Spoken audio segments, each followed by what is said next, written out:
When we see someone who prefers to be alone, it's so easy to jump to conclusions, right? We think, oh, they must be lonely, or maybe they're sad. But what if that's not the story at all?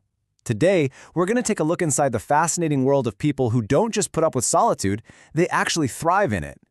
So this really gets to the heart of it, doesn't it? Does being alone automatically mean you're lonely? Well, you might be surprised to hear that for a lot of people, the answer is a hard no. For them, it's a deliberate choice, and it actually points to a pretty incredible kind of inner strength. Okay, let's break this down because this distinction is absolutely crucial. On the one hand, you've got loneliness. That's a negative state, right? It's that painful feeling of being disconnected, something that usually feels like it's happening to you. But solitude, that's completely different. That's something you build from the inside out.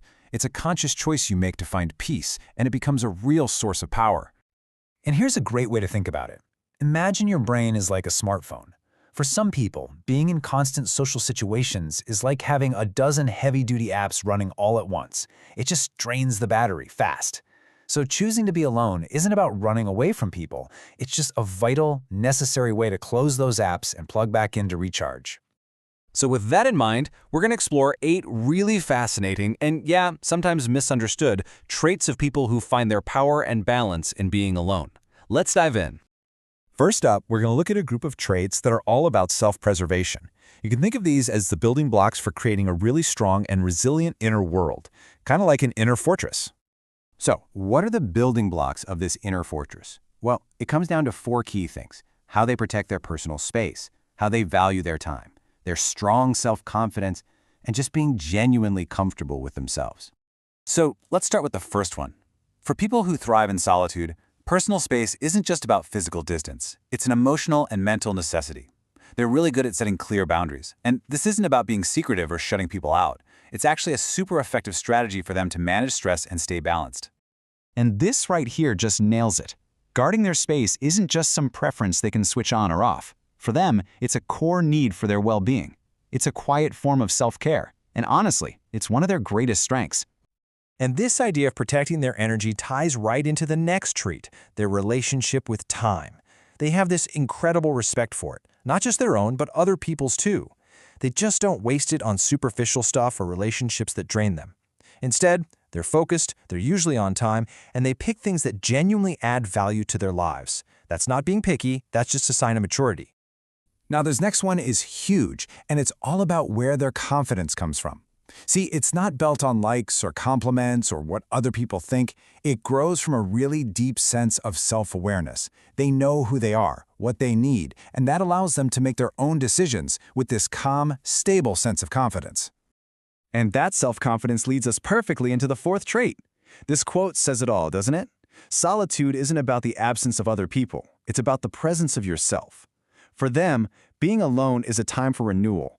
It's when they can organize their thoughts, recharge their batteries, and just connect with who they really are, far away from all the noise.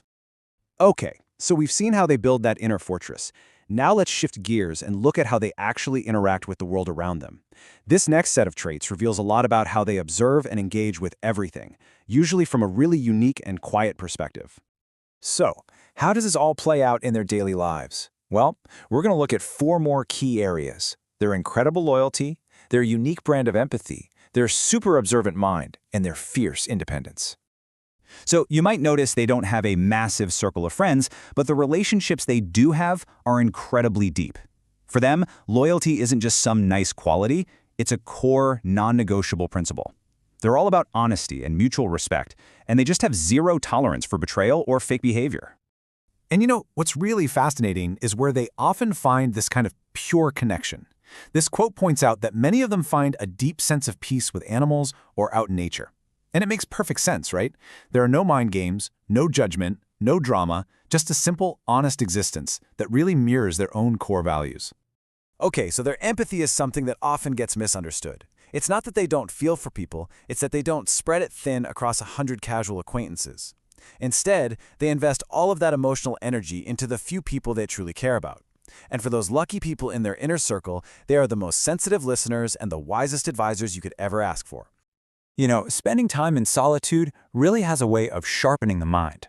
These individuals are incredibly observant. They pick up on all the little details, a shift in tone, a weird gesture. that most of us just miss.